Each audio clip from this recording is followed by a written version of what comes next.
Hazreti İbrahim, üç büyük dinin yani Yahudilik, Hristiyanlık ve İslam'ın ortak atası olarak kabul edilen dev bir figür. Peki onun hakkında anlatılanların, duyduğumuz o hikayelerin ne kadarı gerçek, ne kadarı sonradan eklenmiş efsaneler? İşte tam da bu sorunun cevabını arayacağız. Doktor Abdullah Aydemir'in ufuk açıcı çalışmasını kendimize rehber alarak, Peygamber İbrahim'le efsanevi İbrahim arasındaki o ince çizgiyi keşfetmeye çalışacağız. Peki yolculuğumuzda bizi neler bekliyor? Şöyle bir bakalım. Önce hepimizin bildiği o popüler, dilden dile dolaşan hikayelere bir dalacağız. Sonrasında işin en heyecanlı kısmına gelip eleştirel bir mercek tutacağız ve gerçeği efsaneden nasıl ayırabiliriz ona bakacağız. Ve en sonunda tüm bu katmanları soyduktan sonra karşımıza çıkan Kur'an'daki İbrahim portresine odaklanacağız. Her şeyin başlangıcında yazarın motivasyonunu anlamak çok önemli. Bakın ne diyor? Peygamberleri tanımak, gerçek hayat hikayelerini bilmek, inanmışlar için daha da önem arz etmektedir. Yani aslında mesele sadece tarihi bir merak değil. Abdullah Aydemir için peygamberlerin gerçek hikayelerini, efsanelerden arındırmak, inancın ta kendisiyle, onun en saf haliyle ilgili bir durum. İşte konumuzun tam kalbindeki mesele bu. Bir yanda hepimizin saygıyla andığı, inancın sembolü bir peygamber var. Diğer yanda ise yüzyıllar boyunca anlatılan hikayelerle, efsanelerle örülmüş bir figür. Bu ikisi o kadar iç içe geçmiş ki hangisi gerçek, hangisi kurgu, bunu ayırt etmek gerçekten de çok zorlaşıyor. Peki, aklımıza İbrahim peygamber deyince gelen o meşhur, o canlı hikayeler, bunlar nereden çıkmış olabilir? Gelin şimdi hepimizin az çok aşina olduğu bu anlatılara biraz daha yakından bakalım. Bakalım bugün bildiğimiz İbrahim imajını neler şekillendirmiş? Mesela doğum hikayesi en popüler anlatılardan biridir. Denir ki zalim kral Nemrut'tan saklanmak için bir mağarada doğmuş. Ama asıl ilginç olan mucizevi büyüme hızı. Yani diğer çocukların bir haftada kat ettiği yolu o bir günde alıyormuş. Tam anlamıyla doğaüstü bir gelişimden bahsediyoruz bu hikayelerde. Ve tabii ki o meşhur düşünsel serüveni. Hani yıldızlara bakar, bu benim Rabbim değil der. Sonra ayı, sonra da güneşi görür ve batıp gidenlerin ilah olamayacağını anlar ya. İşte popüler anlatılar bu derin tefekkür yolculuğunun o daha 15 günlük bir bebekken yaşandığını iddia ediyor. İnanılmaz değil mi? Bir de şu hikaye var. Nemrut halka yiyecek dağıtımını yasaklayınca İbrahim ailesine mahcup olmamak için çuvalını kumla doldurur. Eve geldiğinde bir de ne görsünler, o kumlar en kaliteli undan daha güzel bir una dönüşmüş. Tabi bu tip mucizeler onun sürekli ilahi bir gözetim ve koruma altında olduğu fikrini zihinlere iyice yerleştiriyor. Tamam, bu hikayeler çok etkileyici, çok renkli ama yazar bunların doğruluğunu sorguluyor. Peki bunu nasıl yapıyor? Hangi aracı kullanıyor da bu efsaneleri bir kenara ayırıyor? İşte şimdi bu analizin en can alıcı noktasına yazarın kullandığı o kritik yönteme geliyoruz.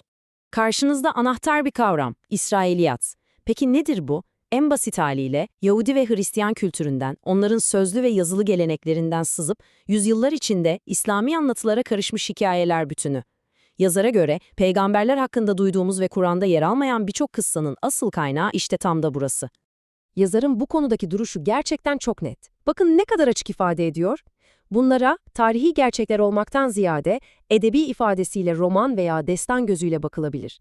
Ne yazık ki bunlar çoğu zaman peygamberler hakkındaki gerçekleri aksettirmez. Yani diyor ki evet bu hikayeler bir roman gibi bir destan gibi sürükleyici olabilir ama işin kötü tarafı peygamberlerin asıl mesajını, onların gerçek kimliklerini gölgede bırakma riski taşıyorlar.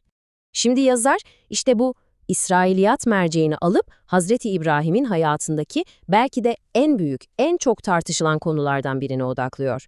Böylece teoriyi pratiğe dökmüş oluyor. Ve o büyük soru şu: Hazreti İbrahim'in kurban etmesi istenen oğlu kimdi?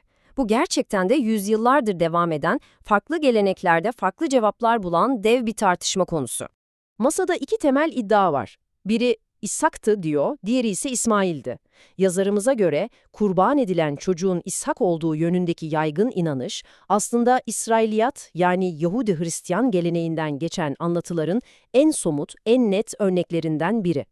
Peki yazar neden kurbanın İsmail olduğunda bu kadar ısrarcı? Elinde çok güçlü kanıtlar var. Sadece bir taneye değil, birden fazla alana dayanıyor. Coğrafya, Kur'an'daki ifadeler ve hatta tarihi rivayetler.